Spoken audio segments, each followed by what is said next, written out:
Just when you thought we were going to focus all our attention this offseason on the Grizzlies getting a big, maybe the Grizzlies will need to get a shooter. Luke Kennard, will he be back in Memphis? Will he not return in Memphis?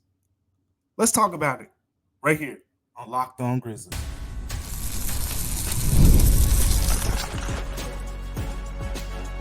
You are Locked On Grizzlies, your daily Memphis Grizzlies podcast, part of the Locked On Podcast Network, your team every day. What's going on, everyone, and welcome back to Locked On Grizzlies. I am your host today, Damichael Cole, beat writer for the Commercial Appeal right here in Memphis, Tennessee. I want to thank you guys for tuning in with me on today. Joe Molinet's getting the day off on today, so you just stuck with me on today on Locked On Grizzlies. So appreciate you guys for tuning in with me on today. We got a lot of things to talk about on today's show as we continue to kind of swift back to some of the things that were said during the exit interviews on Breakdown Day, and then kind of looking forward as well, as I alluded to in the opening. We're going to talk about Luke Kennard here in a second as well, but there are a couple other players that need the same kind of attention this offseason as well. We'll talk about one of those players in the second segment, Santi Aldama, and his future with this team as well. And then Desmond Bane did some recruiting on social media. We're going to talk about who he's kind of was courting and does it make sense for the Grizzlies. We'll get to all that in today's show. But we got to start with Luke Kennard because I feel like this is one of the more interesting situations on the team right now, and that wasn't always the case. At the beginning of the season, no one was really talking about the idea that Luke Kennard had this $14.7 million team option that needed to be addressed after the season because, well, quite frankly, we didn't think it would really matter. Didn't think it would matter in terms of the Grizzlies would just pick it up and things would keep going. But as we're starting to see, Desmond Bane, Morant's contracts, Jaren Jackson Jr., Marcus Smart, all those things combined with the situations. And on top of everything, on top of all that, Zach Kleiman's comments at exit interviews kind of were a little bit, I would say, alarming from the perspective of what he said about Luke Kennard. If you didn't get to see what Zach Kleiman said as far as Luke Kennard's future with the Grizzlies and whatnot, this is exactly his comments right here. He was asked pretty much about the wings, and he circled back to Luke Kennard, and he said, Luke is someone we continue to feel strongly about. Someone who is important for this team and this NBA. We have decisions that we have to make on him coming up. Now, let me tell you how I took that as someone who's been around Kleiman for close to 3 years now at this point. We have decisions that we need to make on him coming up. When Morant was up for a contract extension, max extension, there was no we have a decision to make on him coming up. It was pretty much, hey, look, I'm going to tell you guys everything I can without telling you that he's going to sign an extension. When Desmond Bane was up for an extension, there was no, we're going to, no, there was none of that. It was straight to the point. It was very easy, very clear to tell that those guys would be back in Memphis. Even at this recent breakdown day, during Zach Kleiman's comments, as we said in last show, we talked about how he was pretty straightforward with the idea that the Grizzlies are going to get a big man. They need a big man, and they're not going to hide their hand in terms of, hey, the league, let the league know, put the word out. The Grizzlies are in the market for another big. But when it came to Luke Kennard, it was a little different. It was a little hesitancy I felt in there. Like it was, we like him, but we got some decisions to make. So you might say, what decisions exactly do the Grizzlies have to make in terms of when it comes to Luke Kennard? I mean, we can break down pretty much this segment piece by piece. He said, Luke is someone we continue to feel strongly about. I know for a fact that the Grizzlies feel strongly about Luke Kennard. Money aside, and we'll get to the money in a second. But think about this. 2 years ago, I remember, this is, again, it's straight out of the Grizzlies' mouth, talking to Kleiman, talking to people around the team, talking to Taylor Jenkins. After that 2022 season, the Grizzlies win 56 games, go to the second round, lose to the Golden State Warriors. One of the biggest if not the biggest emphasis of the offseason was shooting. The Grizzlies said we need shooting in the worst way. Gotta have it. Gotta have better shooters. So what did they do in that offseason? I mean, you can argue with the results, but the idea was there. They went and got Jake LaRavia, who, if you look at his college numbers, was a very plus 3-point shooter. They went and got David Roddy. Look at his college numbers. Over last year, shot over 40% from 3-point range, plus 3-point shooter. They went and got Kennedy Chandler, who shot the ball well his one season at Tennessee from 3-point range. They went and got Vince Williams Jr., who shot the ball well in college from 3-point range in his final season. All these guys were, I think, above 36, 37% in college in their last years from 3-point range. And Kleiman pointed this out. But it just wasn't with those guys. It was a step further, too. Remember, this was the year that Kyle Anderson was a free agent after playing, I think, 4 years with the Grizzlies. Kyle Anderson was a free agent. And the Grizzlies opted not to bring Kyle Anderson back, even though we saw he was one of their better defenders. He had really good hands, so he kind of fitted the defensive mold from the standpoint of a guy who wreaked havoc. He was going to cause turnovers a lot. But the Grizzlies opted to go with Santi Aldama, who was already on the roster going into his second season. And you know why they chose Santi Aldama over Kyle Anderson? It wasn't because straight up, oh, he's a better player and we're going with a better player. Santi Aldama has a shooting profile. He's going to shoot a lot of three-pointers. And we're going to talk about that in a second here. But, yeah, that's Santi's game. So you're replacing one of your so-called weaker shooters with a guy in Santi who profiles as a strong shooter in that rotation, coming off the bench. So the idea was shooting. And even when they acquired, again, David Roddy, they got Danny Green as well, and they eventually flipped him.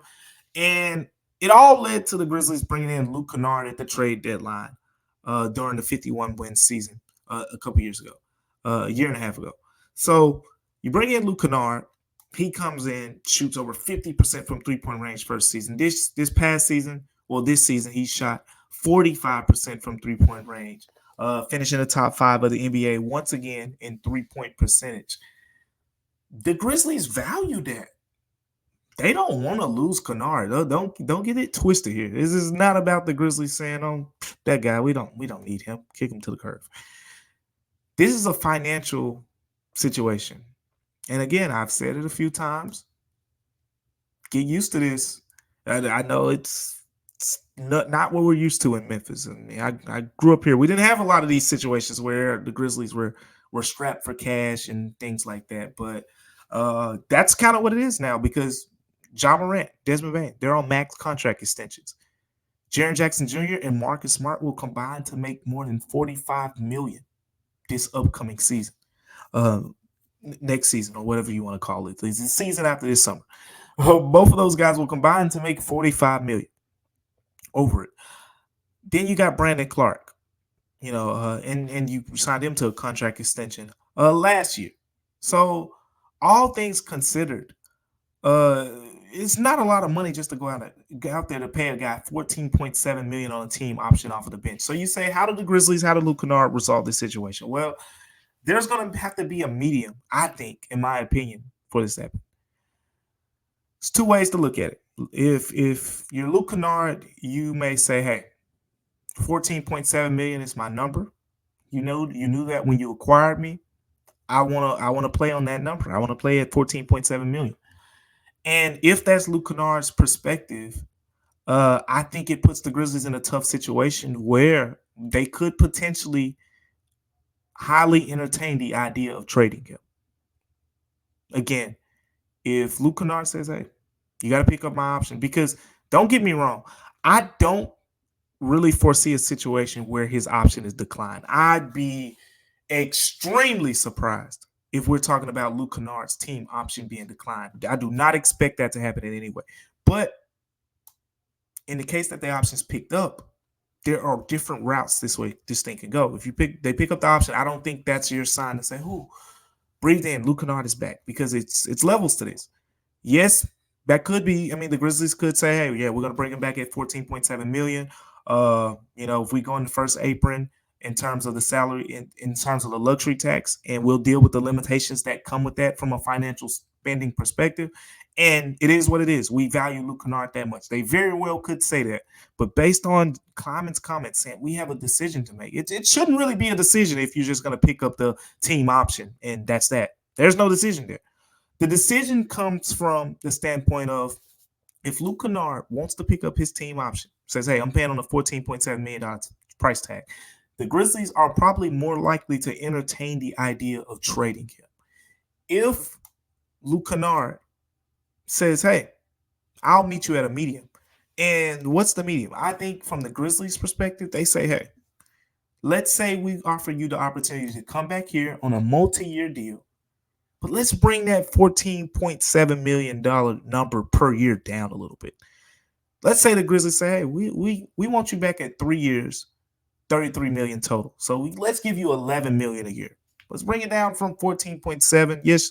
And so you get more long-term,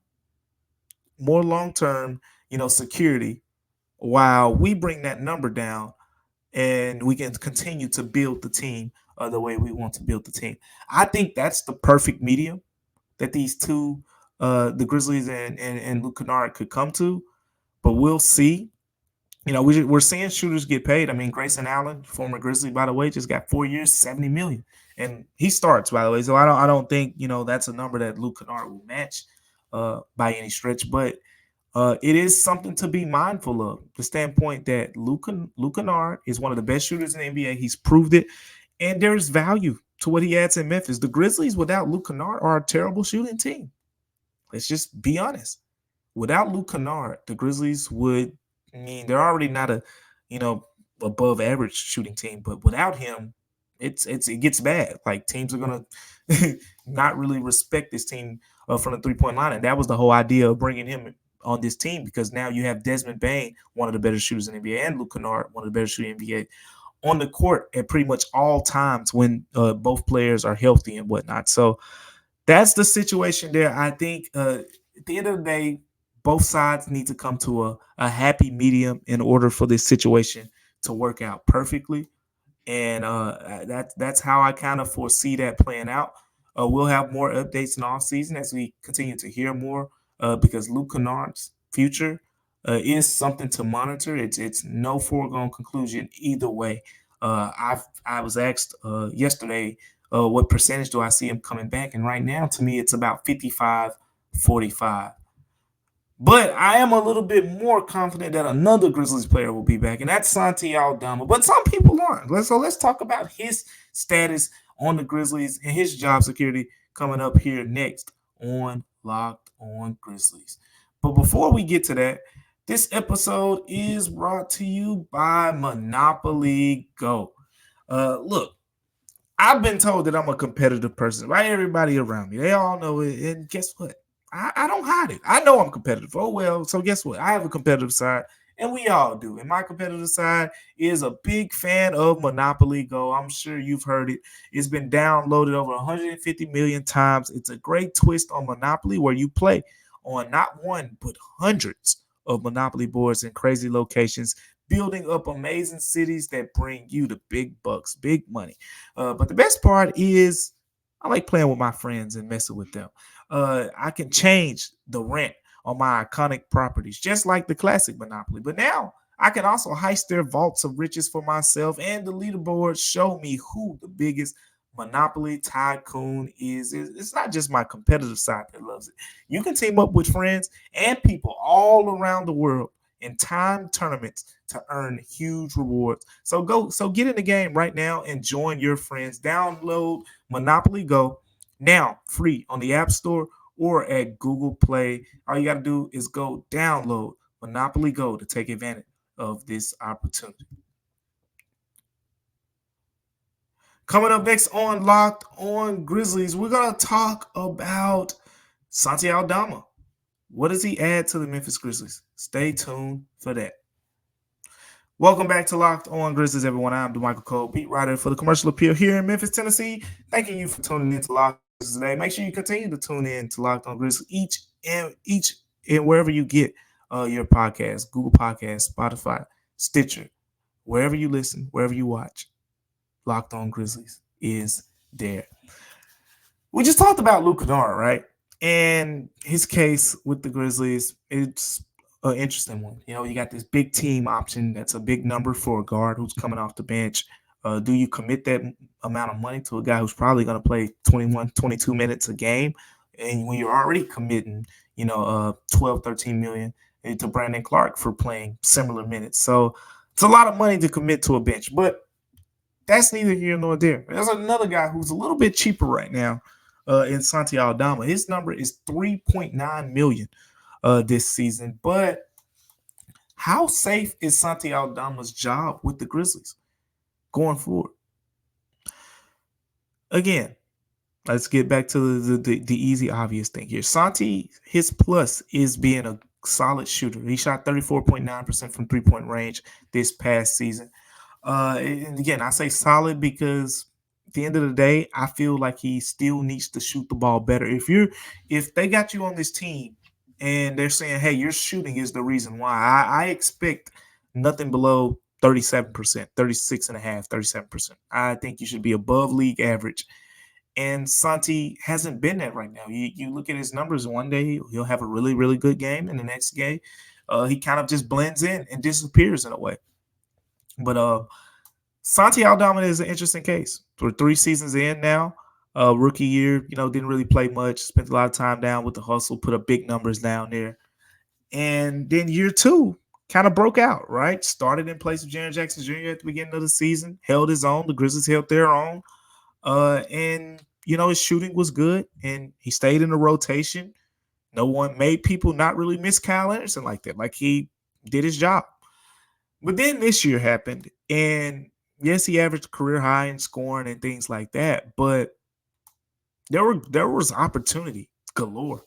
Like, if there was ever a chance for Santi to show, hey, I can average 16, 17 points a game in this league consistently, it was this season.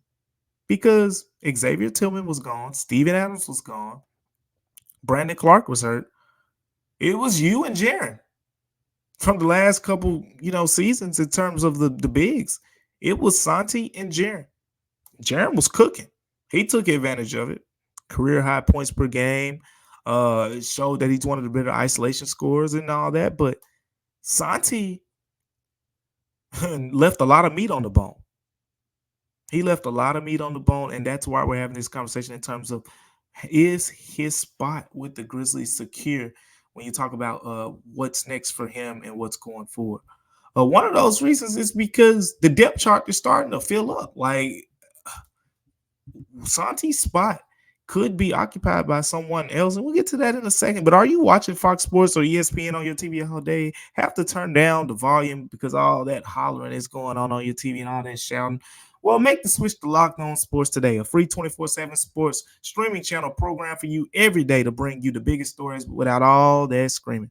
Locked On Sports Today brings you can't miss analysis, opinions, and news screaming 24/7 on YouTube or the Amazon Fire TV channels app. It's part of the Locked On Podcast Network, your team each and every single day. Now, let's get back to Santi Aldama real quick. Because here's the part that I think hasn't been discussed a lot, but it is worth discussing because when you talk about the job security of Santi Aldama, I think you got to factor in the fact that G.G. Jackson is coming. And when I say that, look at the rotation, because people say, oh, G.G. Jackson has been playing on the wing a lot. Yeah, he's also played the 4 a lot and talked to his teammates, talked to him. Sounds like he's going to be more of a 4 going forward in his career. But with this Grizzlies team, he fits a lot at the 3. He can play both. It really doesn't matter. But the point is, let's say your starting lineup, hypothetically speaking, so don't go all crazy about this. Just stick with me here. Ja Morant, Desmond Bane, let's say Marcus Smart is your third, wing starter, whatever you want to call it. Marcus Smart with those 3 guys, Jaren Jackson Jr., and then whatever center big you get, draft free agency or whatever. Let's say that guy, whoever the 5th guy is. Now off the bench, you got your point guard position, which is probably going to be Marcus Smart in a pinch, but your backup point guards available is Derrick Rose, Scottie Pippen Jr., solid, I think. Luke Kennard, you bring him back. That's your two. Very good. Vince Williams, since we got Marcus Smart starting, Vince Williams is your three. I think little debate there. I don't think any of you would put G.G. Jackson over Vince Williams in that spot. Then you got Brandon Clark, of course. And then that fifth spot would be Santi Aldama, right? Right? So where's G.G. Jackson in that? Because, from what I've been hearing, from what everyone's been telling me, fan wise, that is, not from the Grizzlies, but fan wise, everyone says, oh, G.G. Jackson is going to be in the rotation. And I agree. And that's why I'm saying, okay, if G.G. Jackson's in the rotation, of those guys that we just named, who are you taking out? And I don't think it's a tough choice to say. Most of you are probably going to say Santi Aldama in that scenario. But are you really ready to do that? Because I think if you're saying G.G. Jackson replaces Santi Aldama in the rotation, you're saying that Santi Aldama should be shopped. Santi Aldama should be a name that comes up in trade conversations this offseason. Because I think there's value with him. Like, teams are going to value that stretch big, a guy who can play. Think about all these ball-dominant guards we got in the league right now, where you can have a big who can stretch the floor, just knock down some three-pointers. Santi can do that. So there is value for him, especially, at his age, still very young. So there's still potential there. He's going to get a little bit stronger. I don't know how much stronger, but he's going to be stronger than he is now, and we'll see what that means for him as a player. So he's going to get a little bit stronger too. And when you factor all that in, there is value there. And how secure is Santi's spot is another question that we will have to attack this offseason, because I think G.G. Jackson's coming. Most of you do.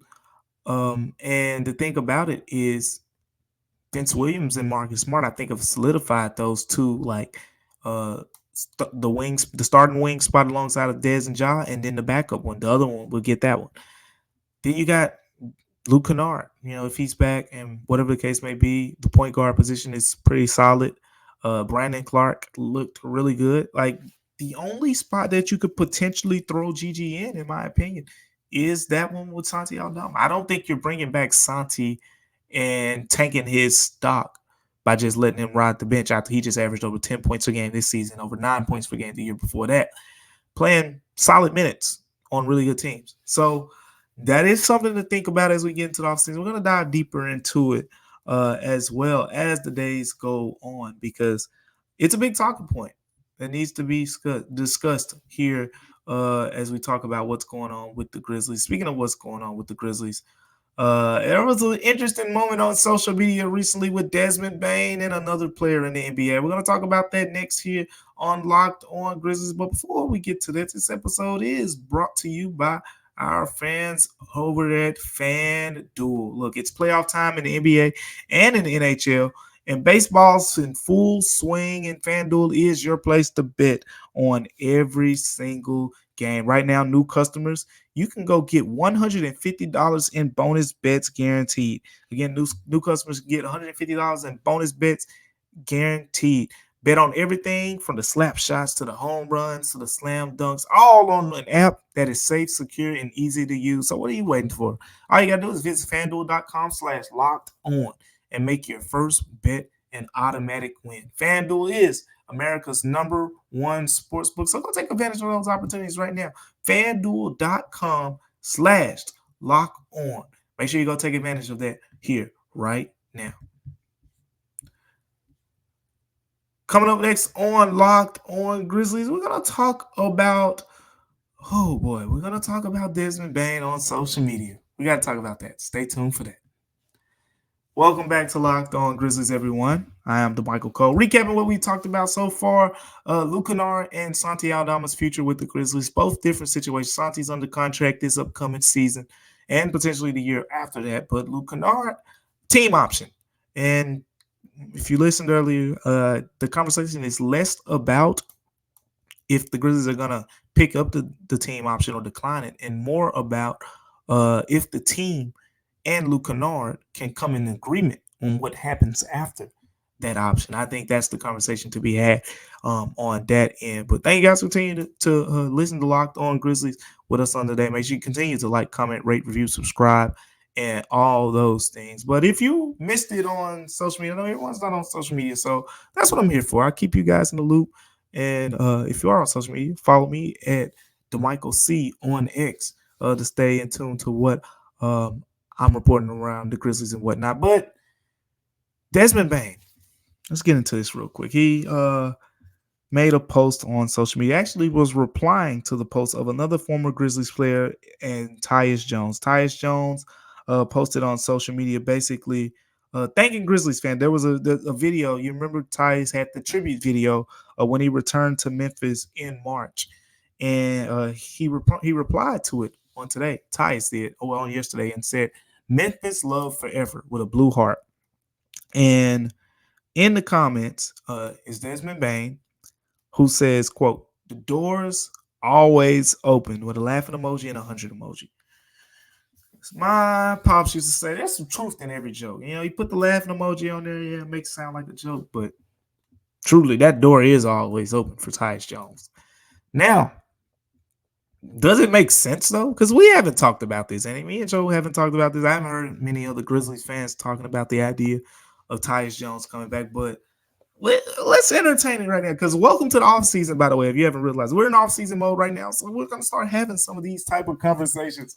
And does it make sense for Tyus Jones to be back on the Grizzlies? Let me argue for it first, because my short answer is I wouldn't do it. If that's what you wanted. You wanted my short answer? I wouldn't do it. But let me argue for it real quick, because if I had to convince myself, this is all I would say. And this is how you could convince me too. The Grizzlies started this season 6-19. A lot of people, it feels like, have forgotten how ugly of a stretch that was before we started using the injuries excuse as much as we did. Like in the second half of the season, it was what it was, right? Like you got all these 10-day contracts, waivers, etc. Even in the first half, like, yeah, the Grizzlies went 6-19, but you had Marcus Smart miss a lot of those games. But even when Marcus Smart were playing, like the team was 0-7 at a certain point. Like, so with all that being said, the point guard position without Ja Morant is going to be a question mark going into next season. And who else better to answer that question mark than the guy who has proven that when Ja Morant misses a game, he can come. He was the ultimate pinch hitter for the baseball fans out there, the ultimate pinch hitter for the Grizzlies. Tyus Jones came in. We saw a couple seasons ago when they won 56 games, he had a higher win percentage than in games that were started by Ja Morant. And even the year after that, it wasn't, he didn't go nuclear. But the Grizzlies were solid. When Ja missed the game, you didn't have to say, "Oh yeah, we're about to punish the Grizzlies." You knew that you still were going to get a really good shot. And the best part about it to me was the fact that it was a different identity. Like you could tell that when Ja was in the lineup, okay, yeah, the ball's going to be in his hands a little bit more pick and roll, and things like that. When Tyus was in the lineup, ball's going to move around a lot more to different guys. Everyone's going to touch the ball a little bit more, because Tyus isn't as dominant a scorer as Ja Morant, or he isn't as, electric in pick and roll situations. So it looked a little bit different. And he's a better three-point shooter. So more three-point shots for him and his teammates as well. So that's how it looked different. That's where you could say, hey, Damichael, look, we went 6-19 to start the season. And Marcus Smart, and this is me saying it, look, Marcus Smart wasn't a great point guard for the Grizzlies last season. It was a very small sample size, and remember, he missed some time in the preseason and all that. So I'm not just gonna, just haul on him too much from that perspective, because, now he'll get a full off season, really know these guys' games, and we'll see what happens when he kind of plays that backup point guard role in stretches. But this season, it wasn't pretty. And Derrick Rose, when he was on the floor, I thought it was solid with my own eyes. But when he was on the floor is the key. Scottie Pippen Jr., everyone know I've been singing that tune since January. But we haven't seen him on the court with those guys much. Saw him in a pinch with Dez, and seen him play with Jaren Son, but we haven't seen him on the floor with the whole full team out there. So With all that being said, if you say, hey, look, yes, we trust that Ja is gonna be electric when he's on the floor and have a great season. But the Western Conference is so stacked right now. It's so stacked. Like the difference, like we just saw it. 56 wins and 46 wins is the difference between a 1 seed and a 10 seed. That's 10 games. That's 10 games. That's what 3 weeks in NBA time. You get a grade 2 sprained ankle, you're out 2 to 3 weeks. Ja is in that case, and the Grizzlies, let's say like they started this season, what 1-9, 2-8, 1-9. He misses 10 games, they go 1-9. That's literally in the Western Conference. You went from a 56 win team to a 47 win team. That's from the 1 seed line potentially to the 8-9 seed. That's how much it matters. So you want to have stability at the backup point guard position. But with all that being said, love Tyus Jones. Love what he did. I always talk about his professionalism.